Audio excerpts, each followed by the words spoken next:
kembali lagi di Hidup Sehat bersama saya Intan Somadina dan Dr. Haikal. Nah, Intan, ini juga kita tahu ya bahwa saat ini kita sedang menjalankan himbauan untuk tetap tinggal di rumah. Dan tentunya masyarakat ini juga ingin tahu nih kapan hal ini bisa selesai ya. Apalagi juga masyarakat dihimbau untuk melakukan physical distancing nih.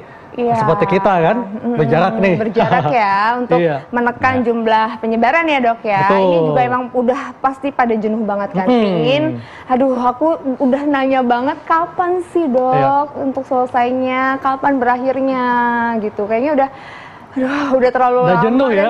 Iya, dan aku tuh kayak setiap hari cuman kayak takut doang gitu. Kapan ya dok kira-kira? Nah, kita sudah kedatangan narasumber yaitu Profesor Hasbullah, MPH. Selamat siang, Prof. Selamat siang, Dr. Haikal. Selamat siang, Intan. Iya.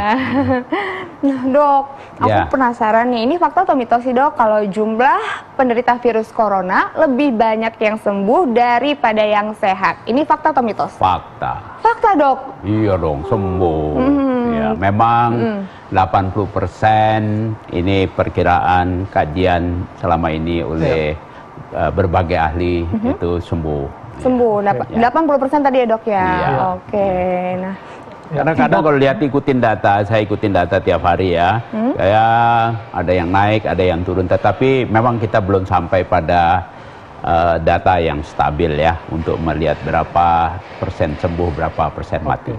Oke. Jadi tetap optimis dok ya, karena tinggi tingkat kesembuhannya. Well, kalau melihat pelajaran masa lalu, kasus-kasus virus memang umumnya bisa sembuh sendiri kalau daya tahan tubuh, kekebalan tubuh orang naik. Tetapi jangan anggap enteng. Setuju, karena daya tahan tubuh kita berbeda-beda. Virulensi virus bisa jadi berbeda tergantung jumlah yang kena badan. Virulensi itu apa dok? Keganasan. Oh, keganasan. Ya. Jadi tetap waspada, jaga diri. Setuju, Prof. Prof, ini juga fakta atau mitos, Prof ya. Kalau masyarakat mematuhi physical distancing, maka virus corona dapat musnah dengan cepat. Ini fakta atau mitos? Fakta. Sederhana. Kita sudah tahu, berbagai studi sudah menunjukkan, mudah-mudahan tidak terjadi mutasi virus, bahwa penyebaran corona ini dengan droplet, kontak jarak dekat. Kalau segini nih oke lah, aman ya. Dekatan dikit bisa kontak. Resiko. Jadi kalau jaga jarak, semua disiplin jaga jarak, tidak terjadi penularan. Ya. Problemnya di Indonesia, saya kemarin coba lihat-lihat, tadi pagi juga jalan untuk melihat bagaimana masyarakat disiplin apa enggak. Saya masih melihat di beberapa jalan bergerombol begitu. Deketan, ngobrol. Nah, ini yang beresiko, tantangan besar di kita. Nah dok, ini nih fakta atau mitos dok, untuk yang himbauan untuk tetap di rumah aja atau isolasi mandiri, ini sangat efektif untuk menekan penyebaran virus. Ini fakta atau mitos? Fakta. Fakta juga dok? Fakta. Ya, kembali lagi, virus ini menyebar dari orang ke orang, ya, bukan dari udara dikirim sama dukun santet, itu nggak ada. Ya. Jadi kalau kita di rumah menjaga kontak dengan orang-orang dalam kerumunan, ya, dalam kegiatan apapun, insya Allah kan kita. Tapi saya bilang insya Allah, karena apa? Tidak ada yang mutlak. Ya, kita tidak tahu. Jangan-jangan tinggal di rumah ada anak atau ada family keluarga yang diam-diam nyelusup kemana begitu, ngobrol dan sebagainya, balik lagi dia sudah kebagian. Nah, itu jaga. Jadi walaupun di rumah, jaga jarak juga dengan keluarga. Jadi intinya tetap waspada. Ini artinya tingkat kesadaran dan juga kedisiplinan itu memang juga menentukan kapan virus ini akan berakhir. Betul. Nah dok, ini selanjutnya fakta atau mitos dok, virus corona ini akan terus ada dan menginfeksi manusia selama belum ada vaksinnya. Ini fakta atau mitos dok? Fakta, meskipun sudah ada vaksinnya, dia juga tetap kalau masih ada di udara, masih di badan seseorang, dia tetap akan menularkan. Cuma kalau orang sudah divaksin, seandainya vaksin sudah ditemuin, orang yang sudah divaksin tidak menderita penyakit ini menjadi berat. Kalaupun dia terinfeksi, virusnya bisa segera dibunuh oleh tentara yang dibentuk di badan kita dari vaksin itu. Jadi vaksin ini sebenarnya disuntikin ke kita manusia ini untuk apa sih dok? Cara kerjanya maksud saya gimana sehingga kira-kira begini, kalau ada satu negara lagi perang dengan musuhnya, ya vaksin itu kira-kira bantuan dari negara lain, bantuan tentara negara lain supaya bisa membunuh musuhnya itu. Nah, musuh yang kita hadapin ini namanya virus corona. Di dalam badan kita ada tentara-tentara yang dibentuk oleh badan kita. Kalau badan kita bagus, makannya baik, gizinya baik, olahraganya baik, badan kita mampu membasmi musuh.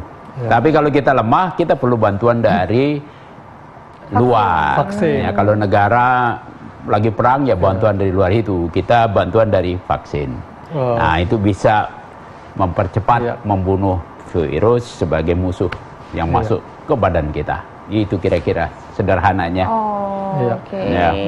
Prof, ini juga menjadi pertanyaan masyarakat, Prof ya. Berapa lama wabah ini akan berlangsung, akan ada di Indonesia? Nah, tapi nanti Prof jawabnya.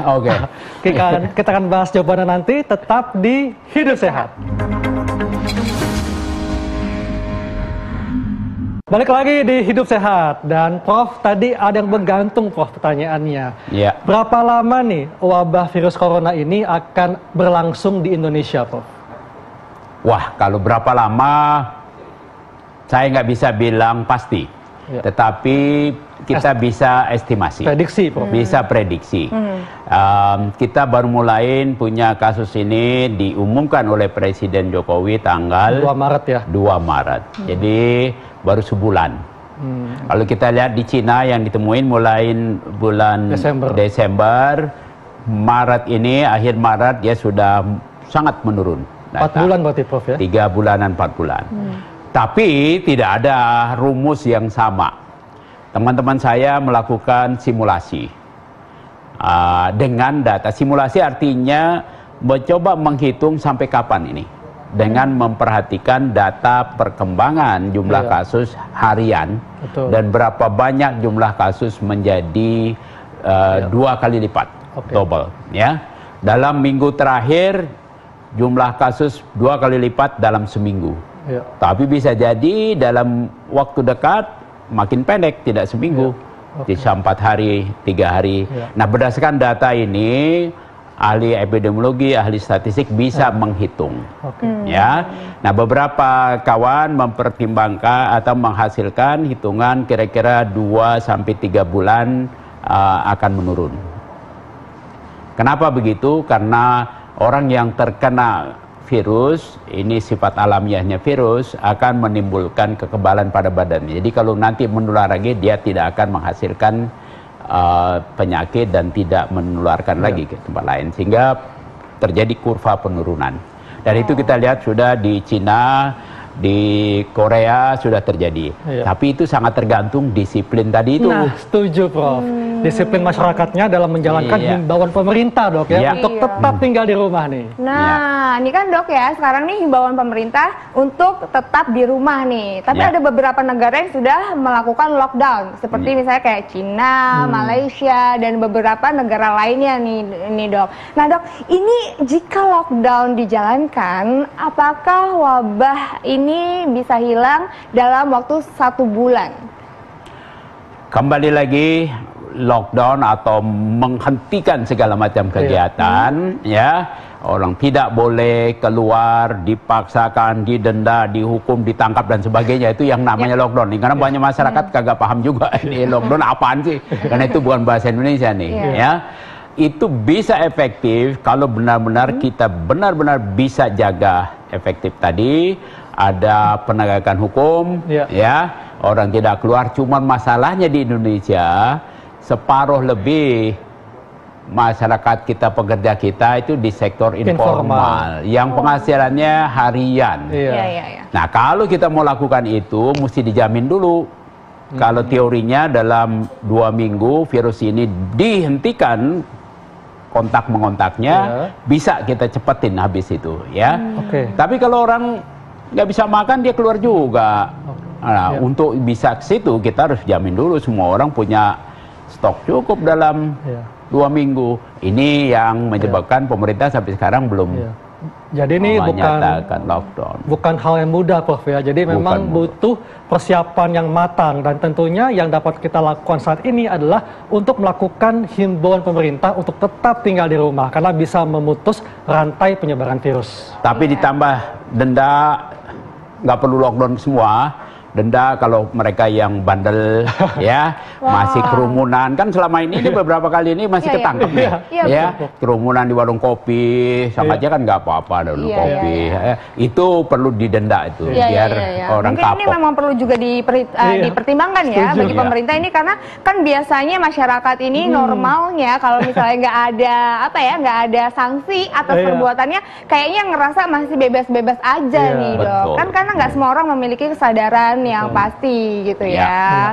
Dok, ini juga salah satunya dok ya, kendaraan umum adalah tempat yang rawan penularan virus corona. Ini fakta atau mitos, Prof? Fakta. Tapi alhamdulillah tadi pagi saya jalan di Jalan Sudirman, Jalan Tamrin, busway kosong, jarak jauh. Cuman di luar itu saya tidak tahu. Ya, jangan lupa virus ini bisa lompat dari orang ke orang, ya. Dari batuk atau bersin dalam jarak 1 meteran. Nah, repotnya kendaraan angkot yang kecil-kecil itu susah untuk menjaga lebih dari 1 meter.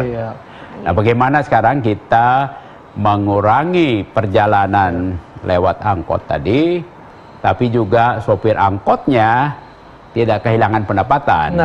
Jangan-jangan sopir angkotnya terhindar, sopir angkot juga mesti pakai masker, mesti jaga, mesti ada pembatas itu ya, termasuk sopir taksi. Kalau enggak, dia ketularan dari seseorang.